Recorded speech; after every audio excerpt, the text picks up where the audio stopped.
Hey, it's the Dugout. Jim Davis, along with the Buckeye Boy, catches weekday mornings on the team 7 to 10. And don't forget, we're now on iTunes. That's right.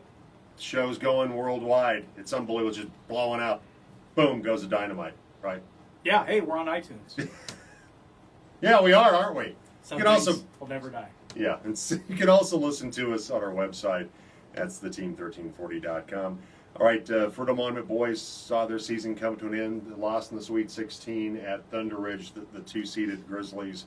Just too much. You had former Nugget Tom Hammond's kid, Casey Hammonds, played great last night. They had lots of other really strong contributions. It looked good early on for the Wildcat boys, down by 4 at the end of the first quarter, but then 26-3 second quarter was the difference in that one last night. Final game for Trey Morrell and Darren Davison as Fruita Monument basketball players. Those two guys have had great careers at Fruita Monument, but overall a fantastic season for Ryan Hayden, league championship, and a Sweet 16 appearance for the Wildcat boys. Yeah, they had a good win over Broomfield in the second round, getting into overtime, and then they were matched up against a really tough Thunder Ridge team. First quarter, not too bad, down 4, going to the the changeover.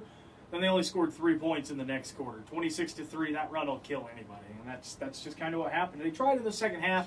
Only 5 points in the fourth, just not able to solve Thunder Ridge in the second half in the second quarter. Yeah, and you look at the transition, the turnovers, but also the job that Thunder Ridge did on the glass. They were able to have fast break after fast break opportunities against the Wildcats on Wednesday night. But the Fruita Monument girls still very much in the thick of things for a 5A girls state championship. Big win against Denver East, a game that got really chippy in the second half, and Michael Will's telling his team, we've got to hold our composure here because they're trying to provoke us a little bit. They had the 3 technical fouls Denver East did in the second half. And then from the foul line is where the Fruita girls really salted that game away. But you can't say enough about the way Angelique Gall is playing right now. The future Chadron State Eagle has had 2 really strong performances, 23 points against Denver East to get them to the grade 8. Yeah, and this is the year for the Fruita girls basketball team. A lot of these girls started as freshmen. They've been kicking around. They get to the Sweet 16. They just weren't able to ever break through, the ceiling or get through the door or over the hump, whatever cliche you want to use. This year they did. They're at the Coliseum, playing tomorrow night in the grade 8. We'll shoot this on a Thursday. They got Fossil Ridge coming up. It's going to be a tough matchup, but they've had a couple of difficult matchup teams that they've beaten the first 2 rounds, and we talked to Michael Wells earlier this week. He likes the way they match up against the SaberCats. They're more of a traditional team. Yeah, so certainly when you look at the very frenetic defense you saw from Fountain Fort Carson, from Denver East, this Fossil Ridge team still a team with good size up front, but Fruita Monument's faced 2 teams that have posed some real challenges for them. They've been able to get past both those teams. So now into the grade 8. We'll have that game 5:15 Friday night on the Team Sports Network. Combine in the final couple of days here coming up, and John Elway with an interesting comment about Aqib Talib and also C.J. Anderson. Well, comment, I guess he didn't really specifically say anything about them. It's what he didn't say. Talked about Derek Wolf coming back, Demarius Thomas coming back, Emmanuel Sanders coming back.